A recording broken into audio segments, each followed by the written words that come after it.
I hear you guys, from the last podcast, I heard you guys were shedding a couple of tears over some dad songs. Oh, yeah, dude. Oh, yeah, dude. Luke Combs. Got you. I haven't listened to that album yet, but It's good. It's all dad things, man. But it sounds different because of our position, Well, and even how you guys were explaining to Joseph, if like you think about it with your own dad, like even I'm sure even listening to that, I would get cheered up thinking about the relationship Dude, I have with my saw dad. some young pictures of your dad, like at his wedding. Bro, that looks like you, Where man. did you see those? I think you reposted something. On Facebook? It was on Facebook. Oh, okay. Like, I want my parents to come back and like. Oh, dude, yeah. I didn't even realize that it was on there. It's spot on. Spot on. I mean, it looks like, Greg, but yeah, obviously it's not Greg, but it's like if he had a brother. But it is Greg. Or if he had one of those kinda. age filters on his face. Yeah, his dad's a time traveler. That's really like his uncle been raising him. Beautiful stuff, GT. Proud of you, buddy. I don't know. Oh, yeah. Here it is. This is the one. That's it. It's like the hair, too. Turn it sideways. Yeah. The hair, the face. I can't. Sorry. Screen, yeah. Oh. It's like the hair, yeah. too. No, I like see it. it's like got the same stick-side thing going. Same stick style. Crazy. Yeah. Have you started? Yeah. Oh, love Oh, it. yeah. great. Yeah, well, yeah. Light the fires, boys. Caught back. all of that, dude. Light the NA, man. Are back. Let's go. It's good to be in studio with y'all again. Greg Larner, Chase Green, Garrett Tolley, Joseph Guthrie hanging out with us. And how about our Tennessee Vols? Should we give a quick 3-clap one time? Heading to the Men's College World Series Finals. Don't know exactly who they're going to face yet, but Crazy, though. it's good. Yeah, I know you were talking about it last time about how incredible baseball has been here. Or Tennessee-based Vols have been since you've arrived in Tennessee, and it kind of lines up the same way with me. I feel like you and I are the good luck charms. I know. We're just buying. We bought low during the pandemic, and we're reaping our rewards right now. And I'm stoked, man. Like even my wife, she's really into. Like she doesn't really care about baseball, but she's really into base Vols. I mean, she's all in it. So Man, I heard you. There's a big reason, obviously, with that chiseled jawline and Tony Vitello and the flow and the. I mean, maybe she beard just likes baseball now and like hanging out with her husband. I don't know. I mean, that is Low end chance on that one, right? That hope. I love the Keep telling myself that. a pair of shoes. If he's just a pair of shoes, it's still pretty damn good. That's right. Still pretty damn good, just like the Vols are. And Xander Seacrest was incredible in this game on Wednesday over Florida State. They get the win. What was in the final? 7-2. 7-2, baby. Love it. I mean, and that was one of the big things we talked about going into the College World Series was the potential lack of pitching for Tennessee. That might be what hinders them. You've been talking a lot about how incredible the offense is, GT. Yeah. And it's been every bit of that. Christian Moore has been a man amongst boys, just absolutely dialed in. Blake Burke seeming to come up with big hits. You got Billy Amick with the whole, the clap thing that's going on. Yeah. It's just been a lot of fun. Dylan Dreiling, I know you guys talked about him on the last podcast too, but you look at Drew Beam's outing, you look at Xander Seacrest today, absolutely, or on Wednesday, absolutely locked in. The bullpen's been good. And sorry to say, against your North Carolina Tar Heels. No, dude. Honeycutt got a hit home run. We'll take that. Dialed in. Yeah, give him a nice little send-off that way. But, man, Seacrest adds to the most clutch game performances again. Now he sends you to the College World Series Finals. Yeah. This is humongous. It's massive. I'm just in shock of this team because I did think if we're only hitting one home run against Florida State today, we probably don't win this game. But we dominated small ball. Mm-hmm. And the infield was electric. The outfield's always electric when it feels like in Omaha. That wall is not safe out there, my friends. Mm-hmm. That center field wall is not safe. But the infield played awesome. There's 2 or 3 times you're getting nervous. You're like, oh, man. They get this one here. They got 2 on in the 7th. Christian Moore says, no, sir. Dude, Christian Moore. That's my boy. And look, Florida State barreled up some balls today, too. They did. Too. I know. They barreled up some balls, and Tennessee was just equal to the task. And, that's baseball sometimes. You hit the ball hard, and it just happens to go right to somebody, or you make an incredible play. Kavares Tears, I mean, you got to check that wall for dents. I know Hunter Ensley left his eye black, but when my man Kavares Tears runs into the fence, there's probably going to be a dent or 2 left in that little Blue Jay. The earth is 70% water, and he covers the other 30%. Which one? Ensley or Tears? Tears, dude. He's got it. He's had a great. Both of them. Whatever. I just want the one that's playing on my team. That's all I care about. They're both on the Vols. Yeah, they're both talking about like. Oh, I thought they were talking about someone else. No, Hunter Ensley and you said the Tavares eye Tears. black on. Yeah, that was Hensley, Hunter yeah, Ensley. that was He the day left before. eye black, Gotcha. yeah. Okay. Against North Carolina, right? Yeah, he. These boys are loving this center field because it's such a big outfield. If you got some wheels on you, it's fun to go play. Mm-hmm. And I know their announcers were talking about that today. It's like I think Simo was out there trying to get his little pitch to go play center field. He's like, "Let me out there, dog. Let me out there, Tony. Let me run." Big dog eat. I mean, did he not like absolutely like just jump up in this draft stock to this whole series? I mean, I think he's a top 5 draft pick now. Right? He's moved up. I don't know. I'd say probably top 10. Yeah, I'd he's say top 10. Yeah, He's I helped think it was himself like a lot, top though. 15, but yeah, he's gotten himself, I think, into the top 10. It's what's difficult about the MLB draft is that we really don't know about a lot of the young high school kids and mostly pitchers.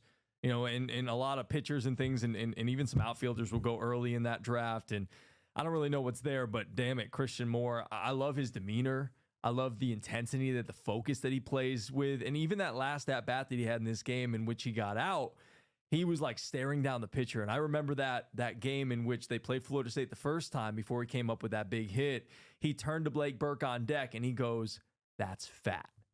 He said, "That's fat." And the announcer, I think it was Monaco, he was like, he's telling me that's fine. I was like, no. You know, the kids in baseball nowadays, they say that's fat. I didn't know that. Fat. And so, yeah. Get up on your lingo. Yeah. Yeah. I coach. I'm a coach the same team he does. They don't say that to me. Yeah. Oh, yeah. The kids nowadays, they love to say that. The girls in the softball team, they love to say how a pitch just looks fat.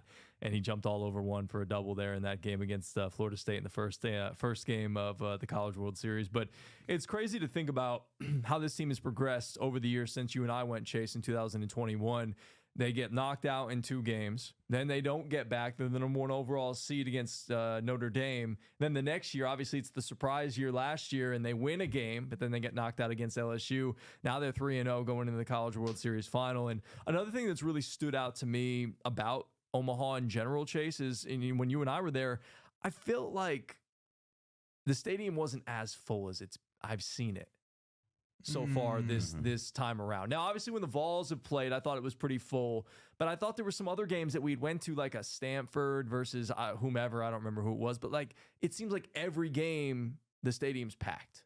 Yeah, I will say Mississippi State when we went, they were probably the second biggest fan base. I would say Tennessee and Mississippi State that year were loading Omaha. I don't know if I'm with you. I mean, obviously they're full and they're making good money, but I bet these tickets have gone up a lot, and they're charging way more than you probably want to pay nowadays. But Florida State, I kind of assumed they would travel pretty well. And they did, but like Carolina, okay, not great. I just feel like there was a lot of teams that were like, glad we got here. Yeah. Glad we got here. Kentucky, I thought actually they would bring their basketball crowd. Because if they go somewhere in basketball, everybody comes. Yeah. And it didn't feel fully like that.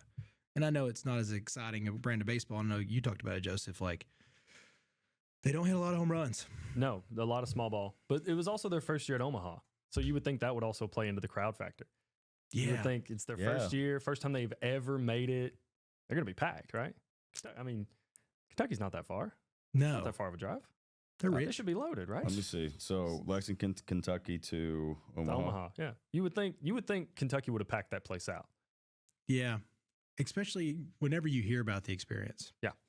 I just assume that would be hey, we're going to travel, because that is what Kentucky fans do in basketball, It's an especially. 11-hour, 34-minute drive. Get out your campers. I mean, Dude, that's not that bad. that's honestly. nothing compared to Tallahassee.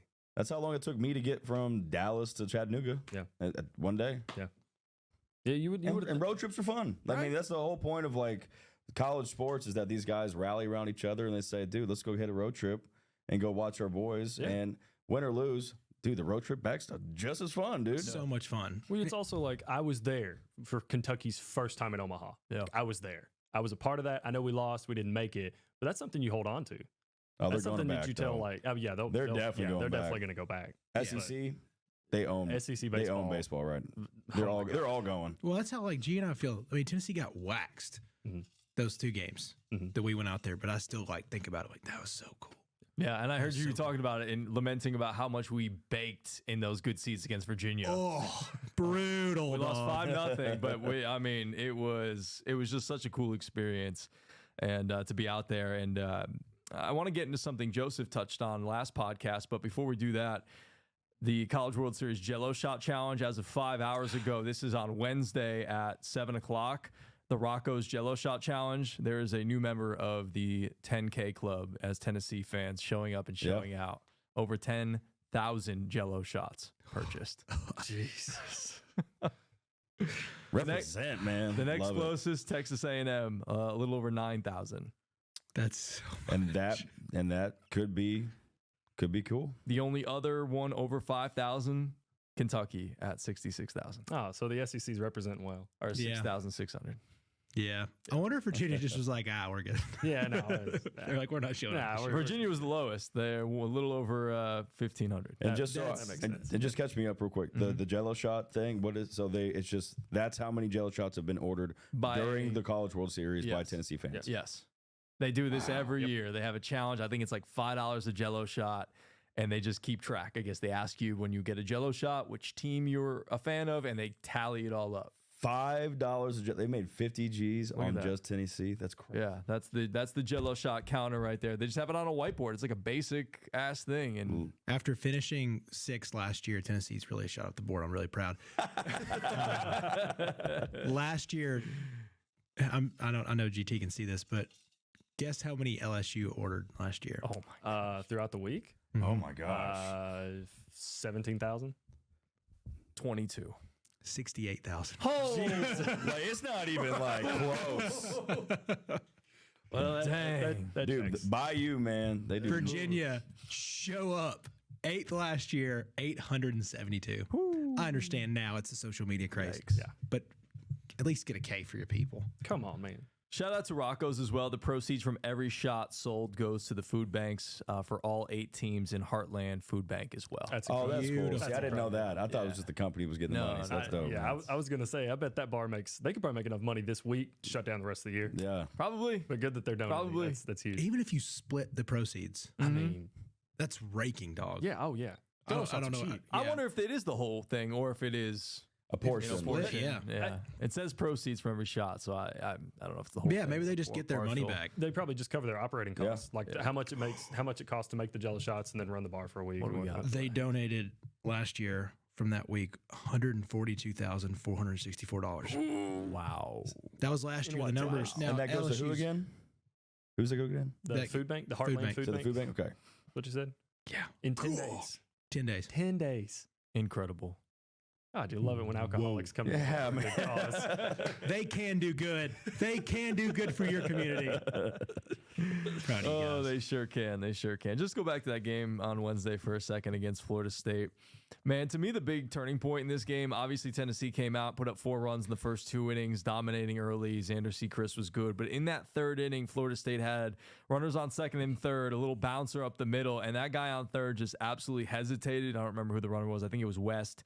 And he got hosed at the plate. It was a great play by Curley. And then they had the double play in that inning also where you had, I think it was Burke stepping on first and then throwing to second for the tag. And if that runner at 3rd had sprinted home, they would have had themselves a run. Again, might have changed the momentum a little bit for Florida State, but by the final of 7-2, didn't seem to really make that much of a difference. But and I think that was the big thing for me with Tennessee in that first game. A lot of people talked about how Tennessee, oh man, like they played terrible defense. You know, they kind of got lucky to win that game. The check swing that wasn't. To me, I looked at it as they probably played one of their worst games of the season and still found a way to win the game. Mm-hmm. And then Florida State, they go out, make some base running mistakes in this game, and they can't recover. Tennessee just way too good.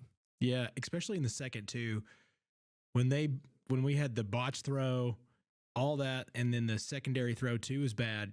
You're thinking, surely this is a break for Florida State. But Tennessee turned that magic and got him out at second. And you're like, oh, okay. We got out of that. Sechrist doesn't again. They're loving Sechrist's mom. They're putting her up there. Single mom. Great story if you hadn't heard that one. But yeah, it's cool to see like those little those plays don't always go your way in Omaha, and it's really coming alive for Tennessee, and that doesn't feel like it happens in my fan base very much. Not very often. But the one caveat is, right, it's their pitching. Is that sustainable moving into? Seems like it. And that's kind of the big. You want that to be clicking now, and it has not clicked all year. You play as little games as they've played, 3 games and in. You don't have to go to the if necessary game.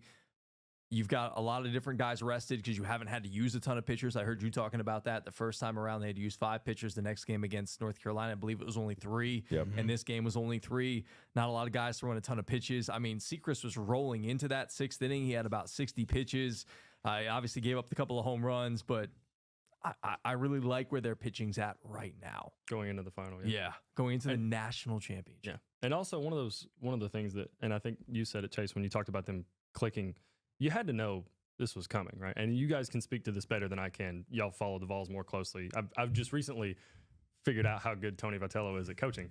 Yeah. So you had to know it was going to click for him one year, right? I mean, eventually he's 200 and this stat's old. Obviously, they've played some games since I looked, but like 264 and 111 is his record at Tennessee or something like that. Good. So you knew it was coming. I mean, the way that they've had some things that didn't go their way the past couple of years. To see it click this year, it's like, yep, this feels like it could have happened a couple of years ago, because those teams, when you lost to Notre Dame, was probably good enough to win it all, you know. But it's baseball. Sometimes things don't happen. So, would you say that this feels like this is what they've been building to with Tony V? Yeah, I think the experience part of it's huge, and I think that comes from Tony a lot. Because listen, he made pretty bad mistakes, I think, in some of his respect. And it's a weird hitting ballpark if you're used to just cranking bombs like that first team was, and you fell flat. You realize it's a way bigger ballpark than you're used to. It's a lot, man. You go there and you're like, dude, just to win, we got to be here 10 days. Yeah. It's a pretty daunting task. You're looking at it like an ultra marathon at this point, because you're like, oh man, it's not just day here, day here. You're like, and we could play, yeah, we could play here forever. And it's hot as crap out there. Like, it's little things that you learn. And I think there are strategies from these announcers have been great for the whole College World Series. And so, like, they kind of give you these tidbits of like, you've got to get the ball down, but you got to take advantage. Like, you may be a big hitting team, but turn that into a double. It's not going to be a home run here. Turn that into a double. And you've seen that from different teams. And I think that that's an experience thing from Tony to, hey, this is what it's going to be like. Yeah. I can tell you what we missed on, what we hit on. Pitching, like, obviously we have some weird dynamics on, like, your Friday guys going from Stamos to AJ. It's a weird thing. You don't know if you're going to go 1 like you did the other night, or if you're going to go 3. Yeah. But it's just coaching adjustments, and I think he's done a really good job. And having a guy like Christian Moore right now, is fantastic. Yeah, when you got a guy that can hit for the cycle, it's kind of unbelievable. Yeah. And then you still got Blake Burke too, and Amic's not even played well. So and a lot of people forget about. I mean, he came up with a big base hit in that game against Florida State that allowed Dylan Dreiling to come up with an opportunity to win the game. I mean, he was the one that kept it going and prolonged that game. So that was pretty good. But you're right, Billy Amick hasn't. But I think, as we've talked about, even if he's struggling a little bit, there's still that opportunity. He comes up with a big blast at some point. You are nervous no matter what. Yeah. When he's right there in that 3-hole. So, I mean, you go Semo, Burke, Amick, Dreiling. Who's after him? Was it Tears, Ensley, then Tears. Okay. Curley, Chapman, Stark. I mean, you're not really too scared about Curley, Chapman, or Stark, but they're still dangerous. I think that's the thing, is like, this feels more, and we're going to get to it, like, more Boston-like. We have some really good players, but we're so loaded 1 through 9. Yeah. Like, if you're telling me Stark and Ensley are just your bad guys, I'll take that. Well, you really need Stark back there for his defense behind the plate with what he can do, awesome. Calling games, blocking pitches, throwing behind runners, things like that. And then Curley, the young freshman at shortstop. And still, you look at what that guy's done, hitting 7th, hitting 273 on the year with a 380 on base percentage, 500 slugging percentage. That's pretty freaking good from a freshman shortstop. with Maui replacing a guy like Maui Ahuna last year. I mean, those are big shoes to fill. And, Big shoes. So he's come in there and he's played really well. And again, it just seems like it's different guys every single game coming up with big hits. Tiers, obviously, with the 2-for-4 with 4 RBIs against North Carolina, the top of the order, middle of the order, did the damage against Florida State. And then obviously there was like everybody because they had 20 hits. They pounded out 20 hits in that game against Florida State. So it's been a lot of different guys. And as we've talked about, the pitching's been really good. Drew Beam was on against North Carolina. And again, they really haven't had to use that many arms out of the bullpen. So a lot of guys come Saturday are going to be fresh. And to your point, GT, I think that's going to be huge for Tennessee. Yes. Love it. Good times, man. Yeah. Good time to be a Vol, and I love watching it. So, and we'll see who they play, Florida or Texas A&M. Unfortunately, we can't talk about it because we don't know who they're going to face because we're recording this on Wednesday. But we'll come back over the weekend and give you a little update as to what's happening in the Men's College World Series, and we'll talk all about it. But we do have to talk a little NBA. I'm sorry, GT. I don't even want to talk about this. I mean, we have to at least acknowledge it. Season 5, Miggy kind of called it. Gentleman sweep. I said season 6. That was my initial prediction. I really thought Kyrie was going to show up a little bit better, but it was really interesting to see this series and Luka have some bad games, making some bad decisions. Kyrie trying to do too much, him getting bottled up a bit by Drew Holiday. And then you look at this series for the Boston Celtics, and it seemed like it was a different guy every single game. Kristaps Porzingis, the game 1 off the bench. Then game 2 was the Drew Holiday game. You had, I think it was Jaylen Brown carried you in game 3. Game 4, obviously, you lose. Then Jason Tatum comes out and nearly puts up a triple-double, 31 points, 8 rebounds, and 11 assists. And I know what Miggy would say if he was here. And I know what a lot of people are going to say against Jason Tatum, that Jaylen Brown got the MVP. And, well, again, not a superstar. Can't even get the MVP when his team wins a championship. To me, it almost felt like maybe should have been co-MVPs. I don't think Tatum played well enough. I think Jaylen Brown definitely. I thought Jason Tatum was starting to kind of stat pad a little bit towards the end there. I mean, I don't think he really showed up like Jaylen Brown did. But to your point, you're right. I mean, that's what you got to do to win. You have to have somebody who's not your 1 or 2 massive big guys, and you got to go have someone who steps up like a Kristaps Porzingis. So it's hard to watch on my side of things, and I'll say that the Mavs, they had a lot of immaturity, it seemed, from Luka. A lot of growth emotionally he needs to have before he can lead a championship team. I do think that, like I said, he's still the best player in the world, so his Achilles heel is, I believe, his immaturity, and that's why his team was yelling him to stop yelling at the refs. And so I do think that it was hard to watch. They didn't really show up. I'm glad that the refs helped us out in Game 4. No, that's true. Yeah, you needed it. It's like guys, we need to at least let them extend it one more TV advertising day. So.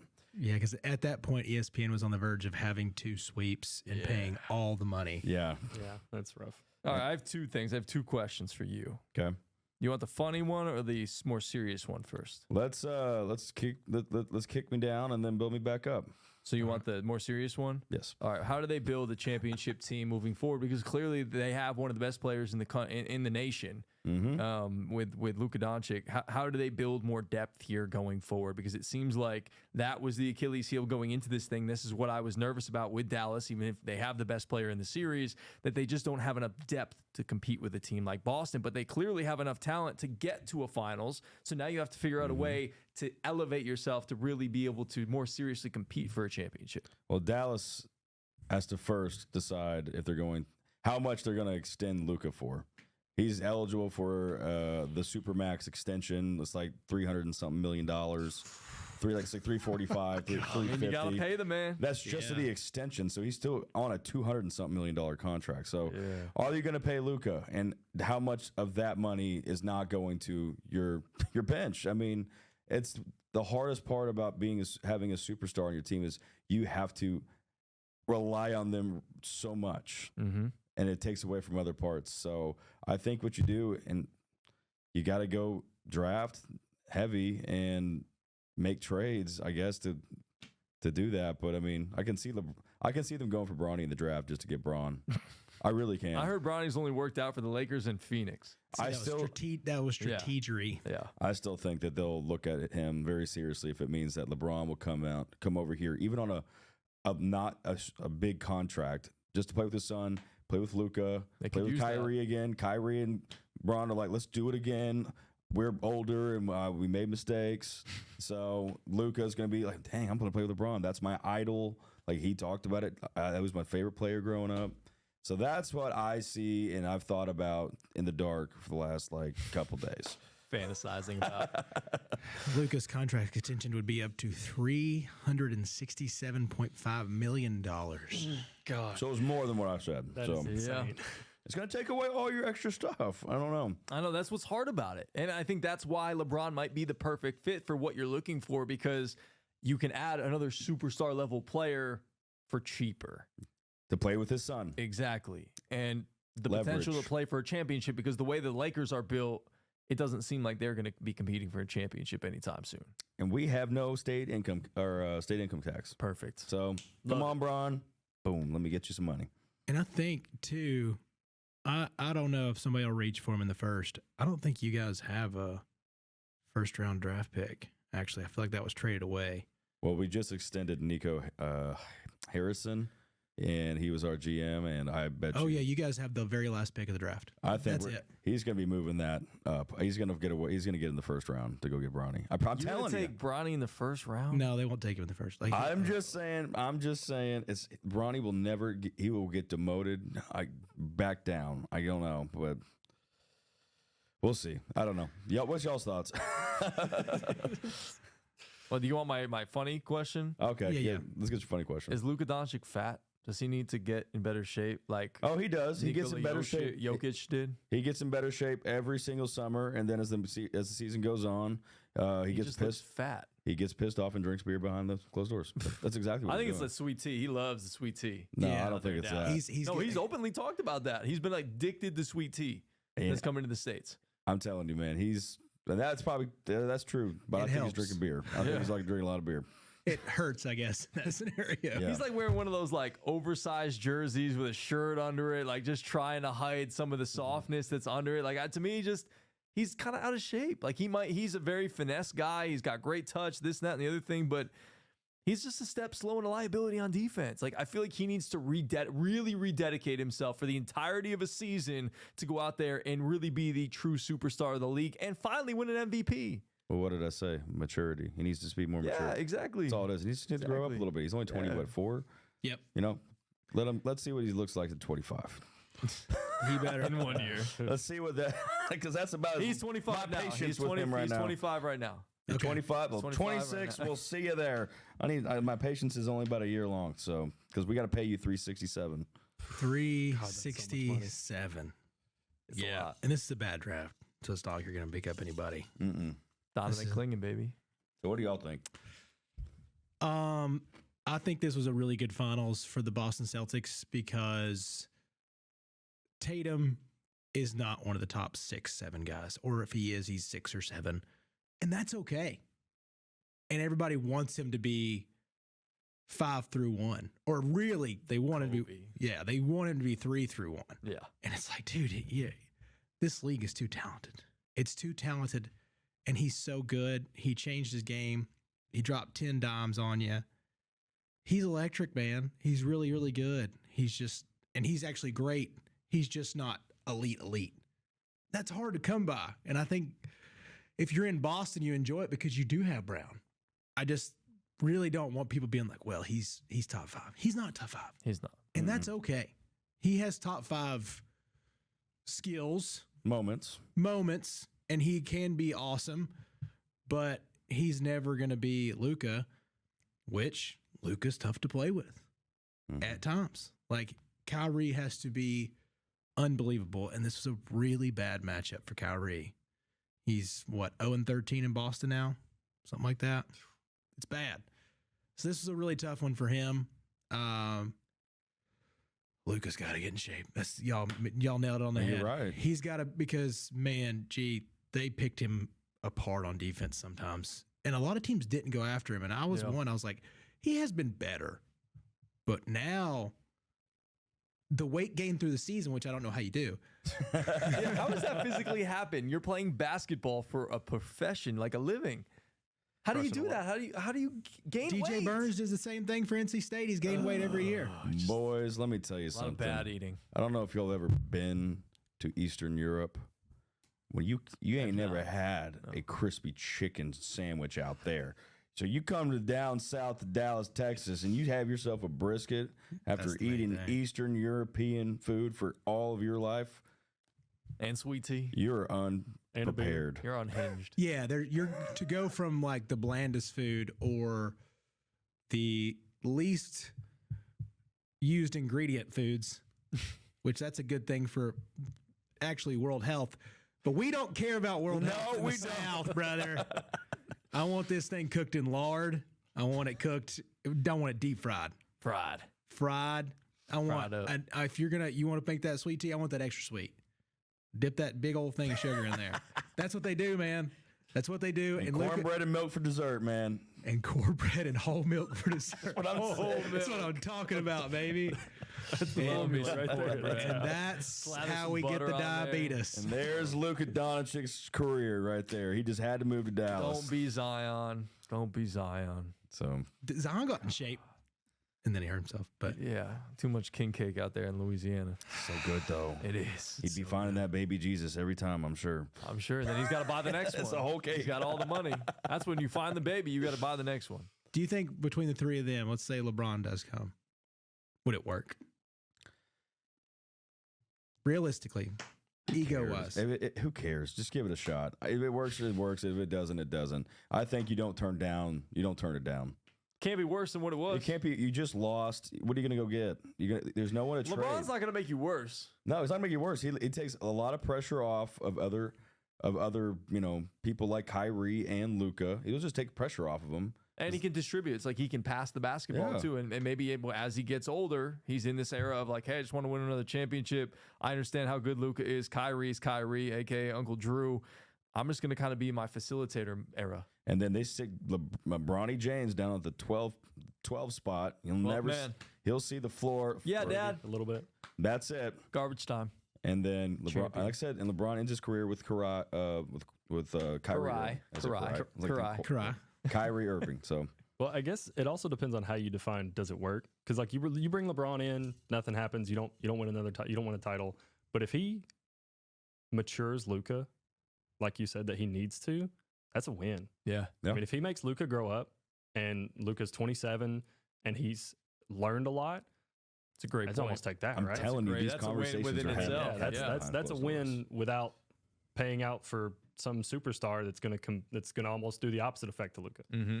So now, financially and business wise, this is the best thing for LeBron, and the reason being is because of what Cuban is building around. He's building the ultimate version of the Battery and putting in casinos around it, and him and his investment group. So if LeBron does want this Vegas expansion team, which I think that is his goal now, is to get in with this group, see how this thing operates every single day, but also not have to have Cuban as your boss. He just gets to be your friend now because he's no longer there. Yeah. That's genius, Chase, dude. Yeah, so this is the best. This is the best thing for him financially to learn these little ins and outs. Because if he wants this, and I guess he can get it, I don't always understand like how these massive investment groups work, and like, is LeBron basically like your face of the company, but you guys are bringing this back in money? I'm guessing he has plenty of money, but in that realm of buying an expansion team, being worth $1 billion is actually not that much, because you got to be worth like 10 or 12. Yeah. So I think it's a little different. I guess that LeBron's going to be like the face of this integrated company to buy and this Las Vegas expansion team, which is coming. And I think this is going to be a huge one for him. And I heard somebody talk about that, like with this coming, that'd be an interesting move. And then I started thinking about how that might be the absolute best apprenticeship type deal for him and Cuban. Mm-hmm. So that move does make a lot of sense.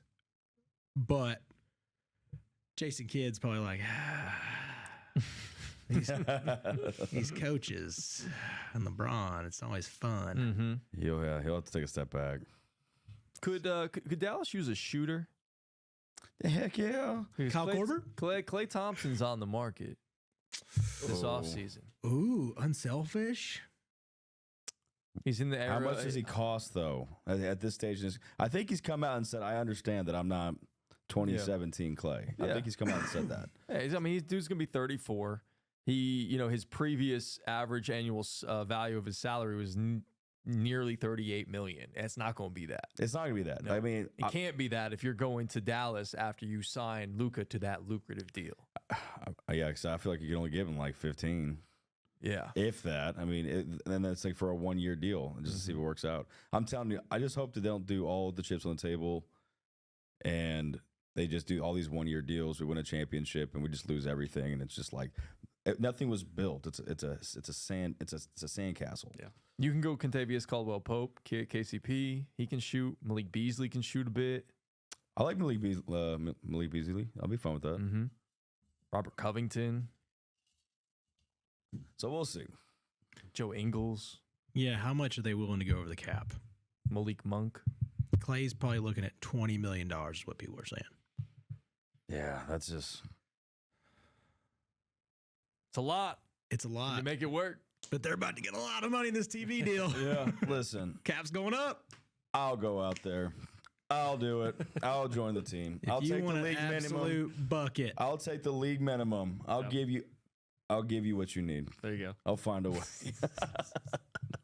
Get in shape. Be a shooter. Don't care. I'll girl find dad. a way. I will find a way. I'll take the league minimum right now.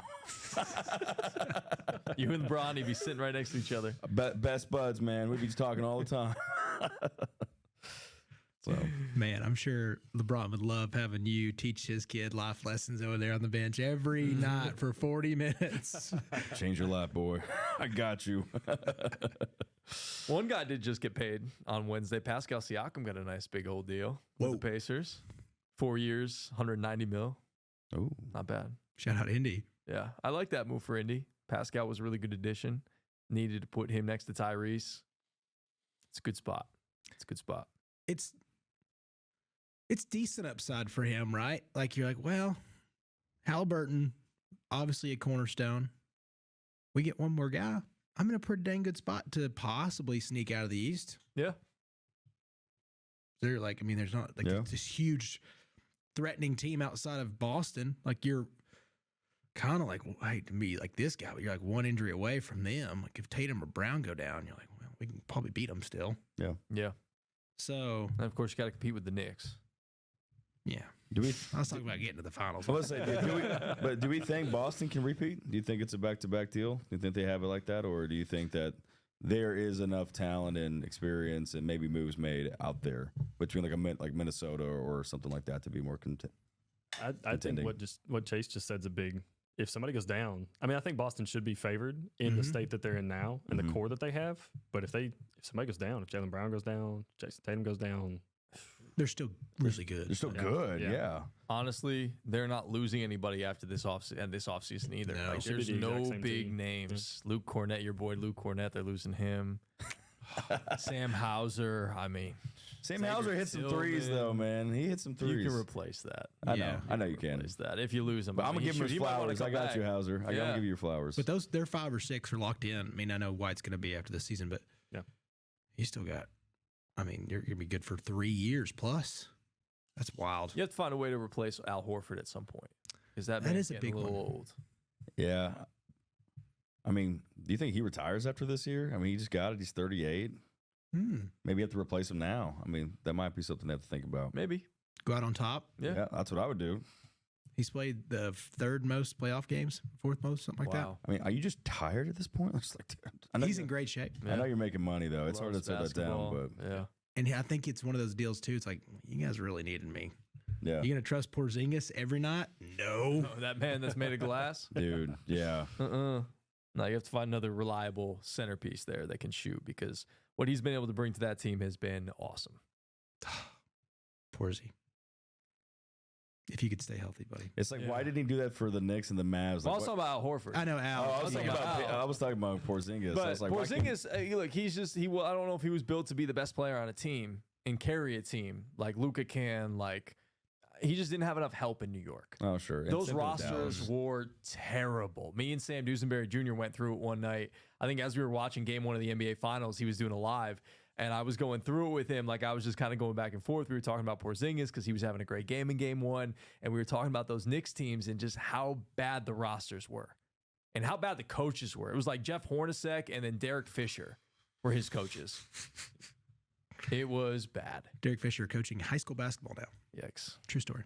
Cool. Great. That's A great where high he school. deserves to be. A great high school basketball team. Don't get me wrong. It's like Trent Dilfer.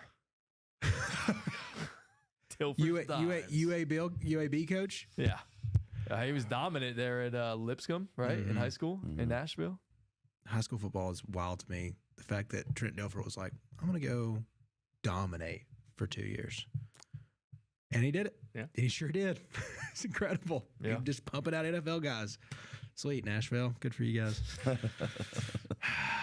Yeah, I really don't know how, if barring health, I don't know who beats Boston. I mean, unless the Nuggets are like, hey, we were really tired.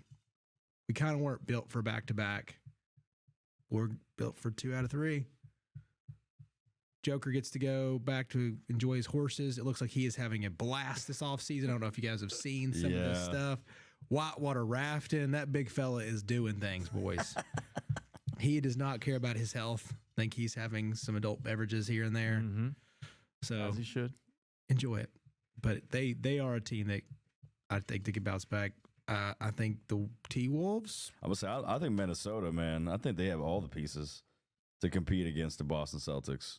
And I think Anthony Edwards is more mature than Luka Doncic, and he's probably behind closed doors, like fuming and going to work right now. Do you think they're mad? Like, why didn't we do some of this stuff? Yeah, I mean, yeah. What happens when you have Karl Anthony Towns who can't stay in a game? I mean, he can't stay out of foul trouble. So he's got to mature. If you're talking about somebody maturing along with Luka, Karl Anthony Towns, Cat has to mature as well. Yeah, he did not show up against that series, but they have the pieces, right? They have the pieces. They do. They have the pieces. The Boston, look, the East is theirs to lose at this point. With all the pieces they have coming back, the depth that they have, the 2 superstars that they have, the supporting cast with White, who's been awesome, Horford, Porzingis, Holiday. I mean, the depth is really unmatched in the East. Yeah. It's tough. Joseph, didn't you have a question for us? I did. Ooh. I did. If we're, Nice. It's closer to the end of the episode, and as we're transitioning away from the NBA, there's something I got to thinking about when you asked that question about the Father's Day dad toys. I was like, it'd be cool to end off with like a question that the group can kind of debate Okay. about. Chat. So in my head, I thought, if you guys had to put together a sports bucket list, what are some of the items that you would have on there? Now, you can these don't have to be things that you haven't seen. These can be things that you've already seen. For example, on mine, number 1, Georgia winning a national title in football. That was my number 1. I was like, if I can see anything happen in sports before I die, that's number 1. Then it happened again. So that's number 1 and number 2. To back. Was that just a humble brag slap? Did you just bring that in for fun? Listen. We went through the Vols baseball. I gave you guys your flowers. I just had He didn't even give us the You didn't even join the free. Yeah, he didn't join the free class. Nope. I saw him. He was just like, listen, I'm locked in. My allegiances. Producer. Listen, I got to keep some of my allegiances. Okay. Oh, I appreciate it. I would never cheer on your For team. example, like Game 7 World Series walk-off home run or something like that, or your favorite NBA team winning the title. What are some things that you would like to see that are on your like sports bucket list? Like, are we talking like in terms of our teams winning, or like going to an event, or everything? Anything. All Well, of I know Garrett's gonna. I mean, he loves memorabilia. Apparently, Yeah, I do. dude, you do love memorabilia. I do. I talk about it. I know. I heard it. I was laughing at that. That was What awesome. what do you think I was gonna say? I don't know. I was just making a joke because you mentioned memorabilia and how much you love it. Yeah, dude. I mean, I loved going to events and I bring back things, and Yeah. I like to keep it in my office. Yeah, big memorabilia guy. Let me think on this one. So someone go first. I've got like another one outside of, so obviously the first answer I gave was my own fandom. Outside of that, I'd love to go to a night game in Death Valley where LSU and Alabama are both highly ranked. and it's 7 o'clock or 6 o'clock game. Like, I want to go. I would love to be a part of that atmosphere. Yeah. I want to go to that. I want to go to the Red River Shootout, and I want to go to a whiteout in Penn State. Like, those three are huge factors for me just as a fan of a sport. I think if someone called me like right now and said, Garrett, I got an extra ticket, you gotta leave right now. I want to go to the F1 race in what is it, Montenegro? Is it Monaco? Monaco. Yeah. And I want to be on a yacht. Yeah. Okay. I would do that. He's like, I got an extra ticket to get you to Monaco on a yacht to watch the F1 race. I'll be there. That's a good one. That's mine. That'd be interesting. That was probably one of the furthest things from my mind, sports wise. I don't think I would have ever thought of that. That's why I'm on the show. Awesome. That's why I'm on the show. I have a small relay to that. And Ron, if you're watching this show, buddy, I know your team Florida State just lost, but you and your wife, they celebrate their honeymoon on a yacht watching the F1 race. Really? Yeah, Ron, so all the wonders that you have enjoyed in your life. He's living my dream. You deserve this loss today against my Vols. So sorry, buddy. But yeah, they had I saw that for the first time last year. And I was like, where are you guys? Yeah, dude, it's like the world event. It's like all the celebrities and rich people go there, man. Like the most powerful people. Probably the biggest gathering of billionaires. Yeah, it's wild, outside man. of some secret society meeting that we don't know about. A James Bond movie had it. Like was in. Yeah. Like they were at that race. Oh yeah. It doesn't look real. Mm-mm. Was that the race they were in Iron Man 2? Yeah, that's what I was just about to say. It is, isn't it? Yeah. Okay. Yeah. See, that's what I'm saying. That's how big it is. It's like, we have got to put like the biggest movie in the world. Tony just here. happens to jump in there and he's racing. That was wild. Oh, that's right. Yeah. And then the guy like comes in, he pretends to be a pit crew guy, and he's got his little Iron Man suit, and he's whipping the whips, and he's trying to kill Tony Stark. Yeah. Which one was that? Iron Man 2. That was 2. That was 2. Mm-hmm. Oh, dude. I love Iron Man. What was 3 with? 3 was with the guy in the elevator who comes back like handsomer and smarter, and he ends up the melting guy. Yes, the melting guy. Yeah. And he had Pepper with the the guy the actor that he paid to come and be like this big, terrorist. Mm-hmm. Who was that villain? They made him up. I don't remember what his name was. Anyways, it's gonna the haunt us shaman. until somebody thinks of it. Perfectly cast though, Robert Downey Jr. for dude, Iron Man. Could not have picked anybody better for Tony Stark. Perfectly cast. He was incredible, absolutely incredible. This is gonna annoy me. Oh, is not thinking of his name? Yeah, Mandarin. Yes, the Mandarin. Okay. Yes, it was when you say Iron Man. Like if you don't put in like a number, it's Iron Man fake villain. Many people have had that same. Who the heck's that guy? I feel like Iron Man 3 was probably the most forgettable in the trilogy. Yeah, like Iron Man is a classic. And then Iron Man 2 was also really good. And Iron Man 3 is like, I thought they were all good. I like. They're all entertaining. I like all. Not saying they're bad movies, but like in comparison to the first two, like the first is obviously iconic. It's the birth of Iron Man. Like it's crazy good. So Chase, Greg, thoughts? All right. I've got one if you go ahead. Okay, so I've got a couple that I've been thinking about.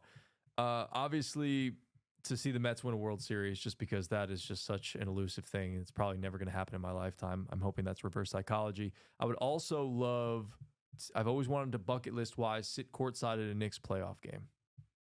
Just to hear the Garden go wild during, just watching it on TV this last year's run looked insane. I know how crazy the Garden can get. It's one of the best atmospheres in all of sports. And then I would love to go to the Women's College World Series. That's a good one. In Oklahoma City. I think that would be really cool because softball's growing so much. And then the last one, obviously Omaha was awesome. I would love to do that again. Like I would love to just go for like the whole 10 days. The whole 10 days. Try to go to every single game, or like if the Vols were in it again, just stay for the entire time they're there. That would be really cool. And then I think the last one, it was kind of international-ish, kind of on your side of things. I'm not a huge soccer fan, but I freaking love the World Cup. Yeah. Going to a World Cup USA game. Coming to America. would be amazing. Yes. It's going. Yeah, it's going to Atlanta too. I think. They're doing. So it's not just the United States. I believe they're utilizing stadiums from Canada. The Yeah, it's all North America. I think there isn't a bid for them to be in Atlanta, but I don't know. Like, I don't think that's a guarantee that they'll be the U.S. Like, it could be like Germany versus Spain. Or because that was the whole deal with Chattanooga. We might get to host a team or something here for like a practice. Yeah, which would be awesome. And Chatt It Up will be there. I would love to. Best believe that. You know it. Numero uno, Duke versus Carolina. Yeah. In Chapel Hill. I wouldn't want to go to one of those godforsaken. Oh, really? You got to go to not Cameron Indoor. No, I wouldn't want to go to that crap hole. Got my only ticket in my life, my only wreck. In Durham. Coming back from a Carolina loss. That was tough. Double whammy, dude. Yeah, double whammy. Now, I did get to check off a bucket list that day. I got to sit courtside for the first time. Oh, that's pretty sick. That was really cool. That was crazy. Yeah, shout out. Thank you, wonderful people. I don't know if I can name them. That's all. I better keep it under wraps. Yeah. Let's see. Don't leak our sources. As a game, just because it looks awesome, I'll kind of stick with G here. El Clasico would be unbelievable. Yeah, would be incredible. Incredible atmosphere. And that's another one. These like Omaha kind of was one because I think I learned from Omaha, like these like niche groups, because at the time it kind of felt niche, right? Those are unbelievably well ran. The atmosphere's condensed. It's better. What about the Little League World Series? I don't know. It's not the first baseball tournament I'd want to go to. Same, but I think it's a cool. I think I would like to experience it. I mean, if you said, "Hey, Gary, do you want to go to Little League World Series like together?" Yeah, I'd go, but it's not going to be on my bucket list. I got you. Just throwing it out there. Yeah, I think that any sort of Tennessee National Championship, Any sport. really any sport, but I mean mainly football. Yeah. If I got to see football, or Well, the Olympics is not. You were on any alive of the ours. last time they won one. yeah. The Olympics is while not back on ago. any of ours. It was a little while That's ago. what I was. I was 7. gonna think. Yeah, that's a good. At point. least you still have a recollection of it. Yes, well, I do, and that was like, and it was at the moment when you're starting to really understand things. Yeah, but you want to do it. You want to experience it as an adult when you fully are invested in your understanding. Like when the Packers won a championship when I was like 7 as well. I think it was. You know, it's exciting, but you don't appreciate it until like you've been a fan for a while and you've seen some of those heartbreaks and you've experienced down years. And getting a chance to see them win it in 2010 was insane. You don't grasp the full roller coaster of emotions of watching every game over the course of a season that ultimately builds to this moment where you're like, and if I died right now, that's fine. I'm good. Yeah. Is that how you felt after back-to-back national championships? Oh, dude, okay. So our first fun story, the first national title, 2021, we're playing Bama. I had COVID and strep throat at the same time. Yikes. Stuck home. Tough. Was like watching the game. I'm standing in the. I'm standing because I can't sit down. Of course. Even being that sick, the emotions, the emotional investment, and I think this is just the power of sports. The emotional investment that I had was carrying me. It was the only thing that was keeping me out of the bed. Like Jordan flu game. I was 100%. From a fan perspective. Yeah. I'm wearing a hoodie. I'm standing there and I'm kind of shaking and I'm just like adrenaline and sickness. Just overwhelming my body. Keely gets that interception, dude, and I just shouted. It was just a pure release of just emotion. I walked into the kitchen because I was watching it with my mom, and I walked in the kitchen and I just screamed, just literally bent over and screamed as loud as I could. Nice. Just releasing all the 2012 SEC title, the 2018 national title, the heartbreak that we've been through, and I was just like, it happened. It actually happened. So to ride that, dude, was just wild. And then 2022 was like the national title was Ohio State. I mean, once that game was over, I was like, we got it. Yeah, I heard y'all talking about TCU that game. You heard post game, everybody that was there, they watched the teams walk out. They're like, dude, what is this? This is just a mismatch. And I'm like, Ohio State would have done the same thing. They would have dog walked TCU. Stroud would have thrown for 750 yards. I mean, it's like, so Maybe he would have been the number 1 quarterback taken in the draft. He probably. And he would have died in Carolina just like. You don't want to be the first one taken. No, he is like, looked into D'Amico Ryan's crew. Let's ride, dog. All right, well, I think that's about our time here. I know we forgot about it as I was sitting here thinking about it to mention. Follow us all over social media. Like and subscribe. At Chatt It Up Sports. Like, subscribe, YouTube, Facebook, Twitter, Instagram, TikTok, all that good stuff. Shout out to Wavelength Studios as Thank well. you. Thanks for hosting us as always. Thank you to these beautiful people that provided this wonderful tablecloth. Thank you, Keener Marketing. Yes. You guys are fantastic. Oh, yeah. Much deserved plug.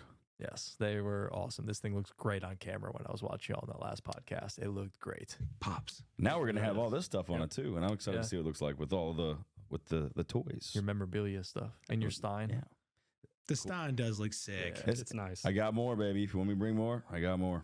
It's fun to watch the setup build over the course of the episodes. How we've come. Mm-hmm. It's sort of different every single time too. I like how it's always different. We grab different bobbleheads. We got a new bobblehead in there. A shout out to Eric Mouton. But if anybody's got any random bobbleheads, Who is that? Exactly. Yeah, I have a wife. I don't have any random bobbleheads anymore. No. This is why I still have a random bobblehead. There we go. Yeah.